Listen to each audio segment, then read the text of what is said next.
1, 2, 3, 4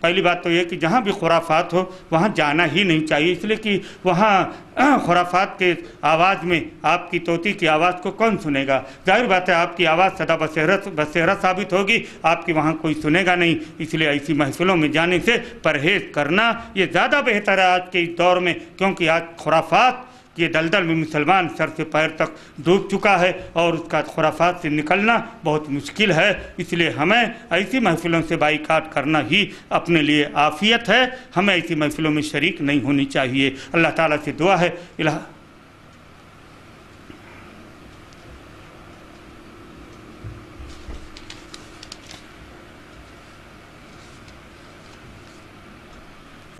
یہ آخری سوال کیا ہے، مردوں کو اہل کتاب سے شادی کرنے کی کیوں اجازت ہے، عورتوں کو کیوں نہیں؟ پہلی بات تو یہ ہے کہ مرد کو 4 کی اجازت ہے، عورت کو 1 ہی ہے نا۔ اب یہاں پہ آپ دیکھ لیجئے کہ مرد کو 4 کی اجازت کیوں ہے، عورت کو 1 ہی کی اجازت کیوں؟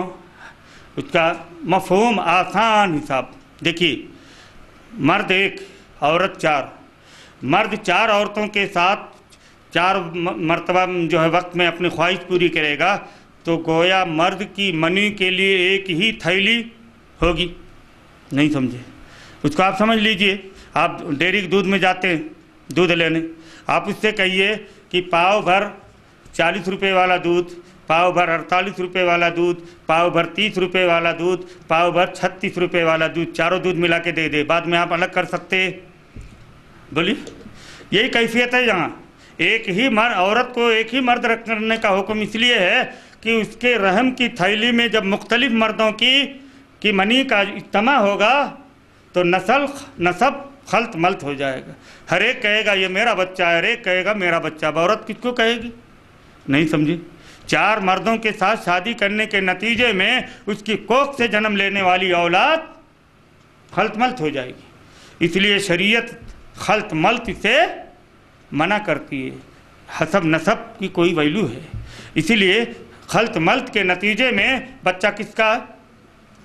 اسی لیے اللہ کے نبی صلی اللہ علیہ وسلم کے سامنے ایک واقعہ آیا، حضرت عمر بن عاص کے بھائی نے ایک عورت کے ساتھ بدکاری کی، بیٹا پیدا ہوا، لڑکا پیدا ہوا، وہ مرنے لگے تو اپنے بھائی سے کہہ گئے کہ وہ فلاں عورت کے پاس جو بچہ ہے وہ تمہارا بھتیجا ہے، میرے نطفے سے پیدا ہوا، لے لینا۔ اللہ کے نبی صلی اللہ علیہ وسلم کے پاس سامنے بات آئی تو آپ نے کیا فرمایا؟ الولد للفراش وللعاہر الحجر، لڑکا صاحب بستر کا ہے اور بدکاری کرنے والے کے لیے پتھر ہے۔ کیا مطلب؟ تمہارے بھائی نے زنا کی تھی لہذا اس کی سزا سنساری ہے، وہ تو جا چکے ہیں، وہ بات الگ رہی، لیکن لڑکا تمہارا نہیں ہے، لڑکا جس کے گھر میں پیدا ہوا ہے اس کا ہے۔ تو زمانے جاہلیت میں بھی یہ کیفیت چلا کرتی تھی، شریعت نے جڑ اس لیے کاٹ دی ہے کہ ایک عورت کی عفت و عصمت 1 ہی مرد کے ساتھ شادی کرنے میں، کوئی عورت اگر 4 مردوں سے شادی کرتی ہے تو ظاہر بات ہے 4 مردوں کے نطفے ایک تھیلی میں جمع ہونے کے بعد ہونے والی اولاد یہ خلط ملط ہو جاتی۔ اب آئیے، جس طرح مرد مسلمان عورتوں سے شادی کر سکتا ہے، 4 کی اجازت ہے، اب 4 کے میں یہودی عورت سے بھی شادی کر سکتا ہے، عیسائی عورت سے بھی شادی کر سکتا ہے۔ قرآن نے کہا والمحصنات من النساء، 5ویں پارے کی ابتدائی آیات پڑھیے کہ پاک جو ہے اہل کتاب کی پاک وہ عورتیں جو شادی شدہ ہوں ان سے تو نکاح کرنا حرام ہے، لیکن اگر وہ ان کے شوہر نے طلاق دے دیا ہو یا وہ کنواری ہوں تو ان سے نکاح کیا جا سکتا ہے، اہل کتاب سے شادی کرنا جائز ہے، صرف عورتوں سے، لیکن اہل کتاب کو اپنی بیٹی دینا جائز نہیں، دونوں میں فرق ہے۔ اہل کتاب کی بیٹی کو ہم بیوی بنا سکتے ہیں، وہ اس لیے کہ الرجال قوامون علی النساء، مرد عورتوں پر حاکم ہیں، اولاد کی تربیت باپ اپنی نگرانی میں کرے گا تو جو اولاد پیدا ہوگی وہ دینی ماحول میں رہے گی۔ اب اولاد تو پیدا کیا لیکن ماں کے حوالے کر دیا تو ماں کبھی کبھی اپنے دین کی طرف راغب رہتی، وہ لے جا کر کے بچے کو بے دین بھی بنا سکتی ہے۔ اس کی مثال آپ کی ہندوستان کی تاریخ بتلاتا چلوں، آپ نے جسٹس ہدایت اللہ کا نام سنا ہوگا، نہیں معلوم؟ صدر جمہوریہ بھی رہ چکے، انہوں نے شادی کی تھی غیر مسلم عورت سے. کس سے؟ غیر مسلم. جب مرے تو ان کی عورت نے، ان کے خاندان کے لوگوں نے کہا ہم ان کو دفنائیں گے. عورت نے کہا نہیں، لاش میری ہے.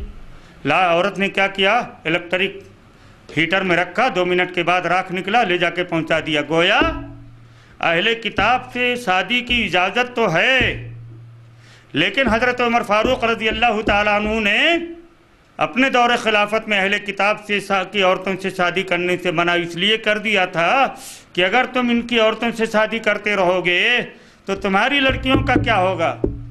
ایک بات.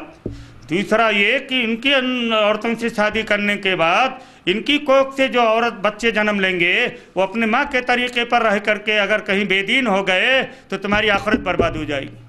اس لیے اجازت مرد کو دی ہے کہ مرد عورت سے شادی کرتا بھی ہے، کل کو جو ہے اپنے حالات کے اعتبار سے اپنے کنٹرول میں رکھ بھی سکتا، نہیں تو پھر جو ہے اس کو طلاق بھی دے سکتا. عورت اگر کسی عیسائی اہل کتاب سے شادی کرتی ہے تو ظاہر بات ہے اسے اپنے مرد کے شوہر کی اتباع و پیروی میں شوہر کی بات ماننی پڑے گی. شوہر کی بات نہیں مانتی تو طلاق ہو جاتی. طلاق ہونے کے بعد اس کی زندگی اجیرن ہو جاتی. اس لیے کسی عورت کو اجازت نہیں دی ہے اللہ نے کہ وہ کسی اہل کتاب سے یا کسی غیر مسلم مردوں سے شادی کرے، اس لیے کہ عقیدے کا بڑا معاملہ ہوتا ہے. لڑکی آپ کے گھر آئے گی، آپ اپنا کنٹرول رکھتے ہوئے اپنے عقیدے پر اپنی بیوی کو لا سکتے ہیں، لیکن آپ کی بیٹی اگر کسی کے ہاں جائے، اس کا مشاہدہ آپ دیکھ لیجئے. اگر آپ نے کسی بدعتی قبر پرست کے ہاں اپنی بیٹی دی ہوگی تو آپ دیکھ لیجئے کہ آپ کی بیٹی بھی ان کے ساتھ میں جاتی ہوگی خلد آباد اور جہاں کہاں جرگاہوں پر چکر لگاتی ہوگی. آپ بول پاتے نہیں. گویا آپ نے اپنے بچی کو پالا لیکن عقیدے کی بنیاد پر آپ نے اپنے بچی کو گمراہی کے دلدل میں پھنسا دیا. کل کو یہ بچی آپ کے خلاف استغاثہ کرے گی رب کے دربار میں کہ اللہ انہوں نے جان بوجھ کر کے توحید پرست تھے، توحید پرستی کی تعلیم مجھے دی تھی، لیکن میری شادی ایک قبر پرست اور بدعتی کے گھر میں کر دی، میں کیا کروں؟ میری کیا غلطی ہے؟ اللہ پہلے ان کو سزا دو، آپ کی نجات ہوگی. اس لیے لڑکی اور لڑکے کے انتخاب میں دولت مت دیکھیے. انتخاب کے وقت اس بات کا خاص خیال رکھیے کہ لڑکا دیندار گھرانے کا ہے. عقیدے پر زیادہ توجہ دینے کی بڑی سخت ضرورت ہے آج کے اس دور میں، اس لیے کہ عقیدے کی خرابی ہماری ساری نیکیوں کو. آپ نے ایک ارب پتی کو بچے کو دے دیا، پکا پجاری، پکا پیاؤ، پکا بگڑا ہوا ہے. آپ کی بچی کو بگاڑے گا؟ نہیں بگاڑے گا، بگاڑے گا. اب آگے آؤ بتائیے، وہ ارب پتی ہے، 1 ارب روپیہ ہر سال صدقات و خیرات کرتا ہے. شرک کے نتیجے میں اس کے خرچ کیے گئے اعمال کا کوئی ثواب ملے گا؟ 18 نبیوں کا ذکر کیا اللہ نے قرآن میں. کتنے نبیوں کا؟ 18 نبیوں کا. اور 18 نبیوں کا ذکر کرنے کے بعد فرمایا لئن اشرکوا، اگر یہ شرک کرتے. نبی شرک نہیں کرتا، لیکن اگر نبی ہونے کے بعد کہیں شرک کا ارتکاب ان سے ہو جاتا تو ان کی جتنی نیکیاں تھیں سب اکار تو برباد ہو جاتی.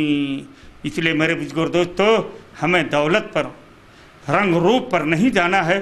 غریب ہے، کمزور ہے، لیکن دیندار ہے. اگر ہم نے اس کے ساتھ شادی کر دی تو ہماری بچی کی دنیا بھی سنور گئی اور انشاءاللہ آخرت بھی سنور جائے گی. اللہ تعالیٰ سے دعا ہے الہ العالمین ہم مسلمانوں کو شادی کے معاملے میں دینداری کو فوقیت دینے کی توفیق عطا فرمائے. آمین ثم آمین. وآخر دعوانا ان الحمدللہ رب العالمین. سبحانک اللہم و بحمدک اشہد